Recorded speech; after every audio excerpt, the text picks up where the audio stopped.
ଢେଙ୍କାନାଳ ଜିଲ୍ଲା ଷଡ଼ଙ୍ଗୀ ବନାଞ୍ଚଳ କାର୍ଯ୍ୟାଳୟ ପରିସରରେ ଜଙ୍ଗଲ ପରିବେଶ ଓ ଜଳବାୟୁ ପରିବର୍ତ୍ତନ ପକ୍ଷରୁ ଗଜସାଥୀ ପ୍ରଶିକ୍ଷଣ ଶିବିର ଅନୁଷ୍ଠିତ ହୋଇଯାଇଛି। ଷଡ଼ଙ୍ଗୀ ବନପାଳ ଉଦ୍ଧବ ଚନ୍ଦ୍ର ବେହେରାଙ୍କ ଅଧ୍ୟକ୍ଷତାରେ ଅନୁଷ୍ଠିତ ଉକ୍ତ ଶିବିରଟିକୁ ମୁଖ୍ୟ ଅତିଥି ଭାବେ ବନ୍ୟପ୍ରାଣୀ ସୁରକ୍ଷା ପରିଷଦର ସଦସ୍ୟ ଅରବିନ୍ଦ ମାଝୀ ଯୋଗଦାନ କରି ଉକ୍ତ ଶିବିରଟିକୁ ଉଦ୍ଘାଟନ କରିଥିଲେ। ସମ୍ମାନିତ ଅତିଥି ଭାବେ ଗଅଁଦିଆ ଅଗ୍ନିଶମ ବାହିନୀ ଅଧିକାରୀ ଦୀନବନ୍ଧୁ ମଲ୍ଲିକ, ଖଙ୍କିରା ବନପାଳ ମନୋଜ ବେହେରା, ଜୋରନ୍ଦା ବନପାଳ ମଧୁସ୍ମିତା ପତି, ଷଡ଼ଙ୍ଗୀ ବନାଞ୍ଚଳ ଅଧୀନସ୍ଥ VSSର ସମସ୍ତ ସଦସ୍ୟମାନେ ଯୋଗ ଦେଇଥିଲେ।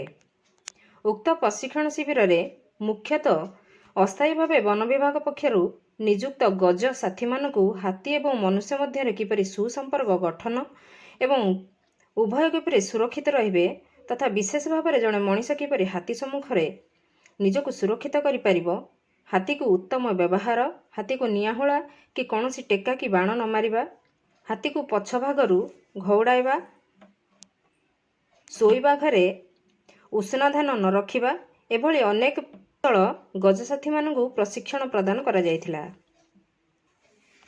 ପ୍ରତ୍ୟେକ VSSରୁ 5 ଜଣ ଗଜସାଥୀ ନିଯୁକ୍ତ କରାଯାଇଛନ୍ତି।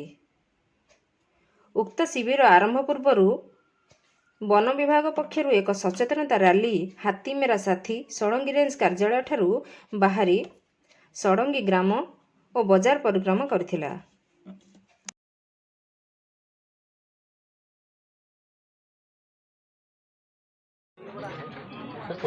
ମୋ ନାଁ ହେଉଛି ଅରବିନ୍ଦ ମାଝୀ। ମୁଁ ହାତୀମାନଙ୍କ ପାଇଁ କାମ କରୁଛି। ଆଜି ଷଡ଼ଙ୍ଗୀ ବନାଞ୍ଚଳ କାର୍ଯ୍ୟ ପରିସରରେ ଗଜସାଥୀ ପ୍ରଶିକ୍ଷଣ ଶିବିର ବର୍ତ୍ତମାନ ସରକାରଙ୍କୁ ଦେଖୁଛନ୍ତି ଯେ କେଉଁଭଳି ଭାବରେ ହାତୀମାନଙ୍କର ସୁରକ୍ଷା କରାଯାଇପାରିବ ଏବଂ କେଉଁଭଳି ଭାବରେ ଜୀବନ ଜୀବିକାରେ ଲୋକମାନଙ୍କୁ ସୁରକ୍ଷିତ କରାଯିବ, ସେଥିପାଇଁ ଗଜସାଥୀର କାର୍ଯ୍ୟକ୍ରମ ନିଆଯାଇଛି। ଏହା ବିଗତ 3 ବର୍ଷ ହେଲା ଏହି କାର୍ଯ୍ୟକ୍ରମ ନିଆଯାଇଛି। ଷଡ଼ଙ୍ଗୀ ରେଞ୍ଜରେ ଆମର ବି 13ଟି VSSରେ ଏବଂ ଗାଁରେ ଗଜସାଥୀ ବଛା ହେଇଛି 65 ଜଣଙ୍କୁ ଏବଂ ସେମାନଙ୍କର ମୁଖ୍ୟ ଦାୟିତ୍ୱ ରହୁଛି ଯେଉଁଭଳି ଭାବରେ ଗାଁରେ ହାତୀମାନେ ଆସୁଛନ୍ତି ହାତୀମାନଙ୍କର ସୂଚନା ଲୋକମାନଙ୍କୁ ଦେବା ଏବଂ ଆମର ବନ ବିଭାଗକୁ ଦେବା। ମୁଖ୍ୟତଃ ଭାବରେ ହାତୀମାନଙ୍କର ସୁରକ୍ଷା କେଉଁଭଳି ରହିବ ଏବଂ ଜୀବନ ଜୀବିକାର କେଉଁଭଳି ଭାବରେ ସୁରକ୍ଷା ରହିବ ଏବଂ ଧନ ଯେଉଁ କ୍ଷତି ହେଉଛି ସେଥିପାଇଁ କୌଣସି ପ୍ରକାର ବିତୃଷ୍ଣା ଭାବ ମନରେ ନ ଆଣିକି ତା'ର କ୍ଷତିପୂରଣ ରାଶି ରହିଛି ଅନୁକମ୍ପା ରାଶି ସାହାଯ୍ୟରେ ତାକୁ ସରଳୀକରଣ କରିବା ପାଇଁ ଆମର ଯେଉଁ ଗଜସାଥୀ ଭାଇମାନେ ଅଛନ୍ତି ଆମର ଅନୁକମ୍ପା ଅନଲାଇନ୍ ଯେଉଁ କରାଯାଉଛି ସେହି ଅନୁକମ୍ପା ଅନଲାଇନ୍ ଜରିଆରେ କେଉଁଭଳି ଭାବରେ ସାହାଯ୍ୟ କରିବେ ଏହାର ମୁଖ୍ୟ ଉଦ୍ଦେଶ୍ୟ ଥିଲା ଏବଂ ଗଜସାଥୀମାନଙ୍କୁ ଆମେ ଆଜି ତାଲିମ ଷଡ଼ଙ୍ଗୀ ବନାଞ୍ଚଳରେ ଦିଆଗଲା। ଏଥିରେ କେଉଁଭଳି ଭାବରେ ହାତୀମାନଙ୍କର ବ୍ୟବହାର ଏବଂ ଚାଲିଚଳଣି ଏବଂ ହାତୀମାନଙ୍କୁ ଆମେ କେଉଁଭଳି ଭାବରେ ଚିହ୍ନିବା ଏବଂ ହାତୀମାନଙ୍କର ତାଙ୍କର ଖାଦ୍ୟର ପରିବର୍ତ୍ତନ କେଉଁଭଳି ଭାବରେ ହେଇଛି ଏ ବିଷୟ ଆମେ ଟ୍ରେନିଂ ଗଜସାଥୀମାନଙ୍କୁ ଦେଇଥିଲୁ ଆଜି। ନିଶ୍ଚିତ ଭାବରେ ଗଜସାଥୀମାନେ ରହିଲେ ତାଙ୍କର କିଛି ପାରିଶ୍ରମିକ ରହିବ? ହଁ, ଏଇଟା ସରକାରଙ୍କର ଯେଉଁ ନୀତି ନିୟମ ଭିତରେ ଅଛି। ଗୋଟିଏ VSSରେ ଗୋଟିଏ ଗାଁରେ 5 ଜଣ ଭାଇଙ୍କୁ ସେହି ଗାଁର VSS ହେଉ କିମ୍ବା ଗ୍ରାମବାସୀ ମାନେ 5 ଜଣଙ୍କୁ ବାଛିବେ।